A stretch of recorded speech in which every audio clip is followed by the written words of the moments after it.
salah satu penasihat hukum dari Agus ya. Iya, Agus, bagaimana sih abang melihat dari sudut sisi hukum terkait apa yang dilakukan Agus terkait kisruh donasi ini? Bagaimana sih tanggapan abang menyikapi sebagai penasihat hukum Agus? Ya, terima kasih teman-teman media yang hadir di sini. Ya, saya Ali Amsar Lubis dari LQ Nasional Hukum cabang Kembangan, Jakarta Barat. Ya, pada kesempatan ini atas pertanyaan itu bagaimana perbuatan Mas Agus yang dipandang secara hukum Indonesia. Yang pasti yang kami tahu ya faktanya dari klien kami Pak Agus dan keluarganya bahwa podcast itu dilaksanakan berkali-kali, tidak hanya satu kali. Dan yang pertama, yang kedua, dan ketiga itulah viralnya.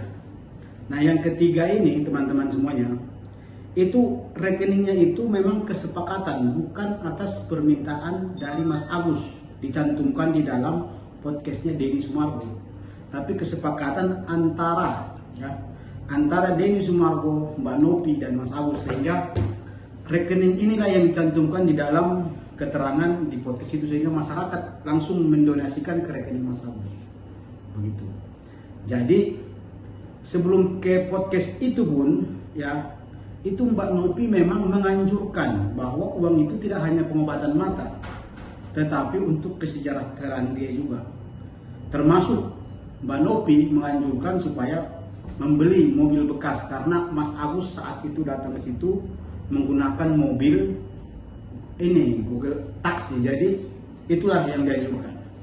Dan secara undang-undang hukum donasi ya teman-teman semuanya, undang-undang donasi tidak pernah melarang uang itu dipergunakan untuk pribadi dia, termasuk membayar hutang, belanja dan lain-lain sebagainya. Bahkan itu dianjurkan oleh undang-undang kita. Dianjurkan di sana untuk kesejahteraan hidup.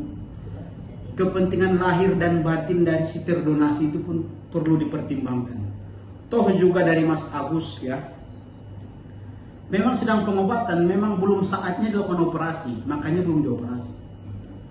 Untuk kulit-kulitnya semuanya sudah mulai pengobatan, begitu sih teman-teman semuanya.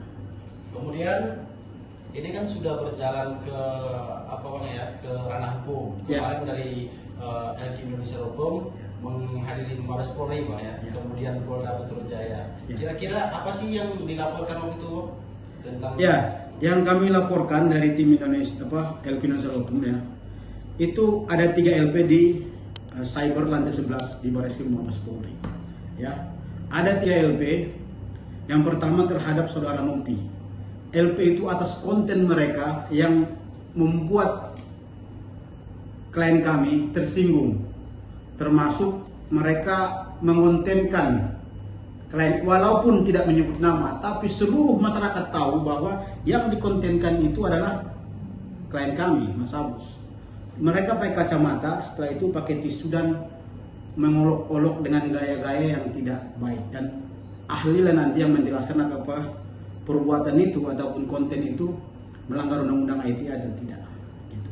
Jadi itulah yang mendorong masyarakat menghujat klien kami, Mas Agus. Jadi seolah-olah ya kami melihat di media ada dorongan dari pihak-pihak tertentu supaya membenci klien kami ini, baik dari story, baik dari civil society, dari masyarakat umum. Begitu. Jadi ada yang memancing masyarakat supaya membenci Mas Agus. Padahal secara hukum tidak ada yang dilanggar oleh Mas Agus. Secara hukum keperdataan tidak ada yang dilanggar. Secara undang-undang baik turun-turunannya pun tidak ada yang dilanggar. Itu malah yang terindikasi kesalahan adalah Mbak Nopi. Kalau yayasan itu kan harusnya rekening yayasan dicantumkan. Tetapi kenapa dia setuju rekening Mas Agus? Nah, ini tanda tanya. Kita bukan berandai-andai, tapi kenapa celah itu dibuat dan sehingga uangnya diambil kembali. Dasar itulah dia mengambil uangnya kembali. Padahal dia sudah setuju rekening itu dibuat di podcastnya Denny Sumargo. Begitu. Jadi secara hukum keperdataan pun donasi itu adalah diatur dalam undang-undang kita, undang-undang hukum perdata itu adalah hukum pemberian cuma-cuma. hibah atau donasi. Nah, ketika benda hibah ini diberikan kepada tersumbang atau terdonasi, maka hak kepemilikannya sudah berpindah kepada Mas Agus, dan selayaknya secara hukum tidak bisa lagi diambil oleh pihak ketiga tanpa persetujuan dari si pemilik. Jadi ketika diambil oleh pihak ketiga, itu dari pandangan hukum itu adalah salah, bahkan ada pidananya Undang-Undang TPPU kalau nanti ada kejahatan pokoknya yakni penggelapan, ataupun terindikasi bisa juga perbuatan melawan hukum. Begitu teman-teman. Jadi LPK nya ada 3 ya, di Bareskrim Mabes Polri, di unit cyber. Pak Direktur, kami mohon ini dalam kesempatan video ini ya, supaya kami berharap ada kepastian hukum. Udah 3 minggu ini belum ada panggilan. Nah, kami berharap secepatnya keluar surat perintah penyidikan dan kami sebagai korban dipanggil. Nah, kami berharap Bapak Bareskrim Mabes Polri, Pak Wahyu Widayah yang kami anggap lurus selama ini, dan Pak Kapolri, Pak Listio Sigit, supaya memonitor kasus ini, supaya memberikan kepastian hukum lah siapa yang salah atau tidak. Karena ini masyarakat khalayak ramai mengguncang dari Sabang sampai Merauke memperhatikan kasus ini. Ya, dari itu sementara begitu dari saya. Mungkin ada lagi dari teman-teman media pertanyaan. Satu pertanyaan lagi, Bang. Ya. Jadi menurut Bang Ali Amsar Lubis ini selaku salah satu tim penasihat hukum Mas Agus ya, menurut Bang Ali, pandangan Bang Ali berarti terkait donasi dan laporan kepolisian ini 2 hal yang berbeda berarti, Bang? Ya, betul. Makanya terjadi laporan polisi ke si beberapa terlapor itu ya? Ya, jadi ada beberapa orang yang menghina klien kami ini. Tidak hanya menghina, tapi menghina pengacaranya, kita juga. Nah, orang-orang yang menghina ini, kami melihat ada indikasi dari dorongan orang-orang tertentu yang sudah melakukan provokasi, ya, melakukan provokasi sehingga masyarakat pun menghina klien kami. Termasuk konten-konten, ya, namanya asam lambung melanda, itu menghina anak Pak Ketua, yakni Kate Victoria Lim. Menghina Pak Ketua juga karena hanya menjalankan tugas profesinya untuk membela kliennya. Nah, itu masyarakat juga harus melihat jeli gitu ya. Seorang pengacara itu kan hanya membela kepentingan hukum kliennya. Soal salah atau tidak nanti di pengadilan. Tapi secara hukum kami yakin betul Mas Agus tidak ada yang dilanggar. Ya, karena undang-undangnya memang memperkenankan untuk kesejahteraan hidup. Begitu. Begitu sih. Cukup. Ya. Ada lagi mungkin teman-teman yang lain pertanyaan? Ini Pak Alvin mau masuk nih. Tapi Pak Alvin harus itu dulu. Yuk.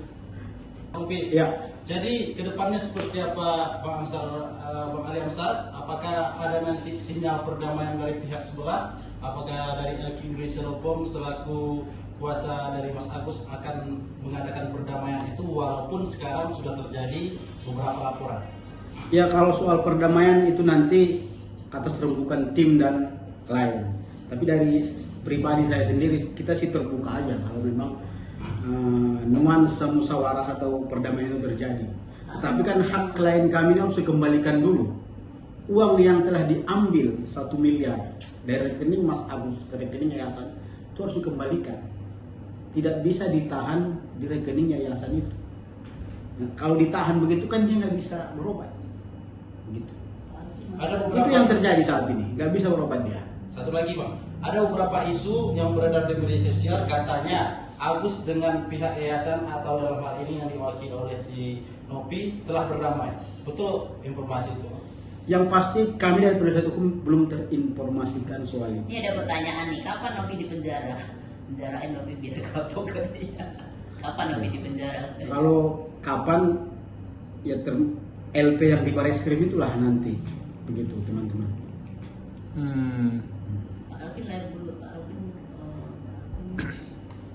Terus harapan abang Udah berapa? terkait perkara ini nanti gimana bang? Ya kalau harapan kami sih ya uang dari yayasan itu dikembalikan ke Mas Agus supaya dia bisa berobat. Jangan ditahan di yayasan.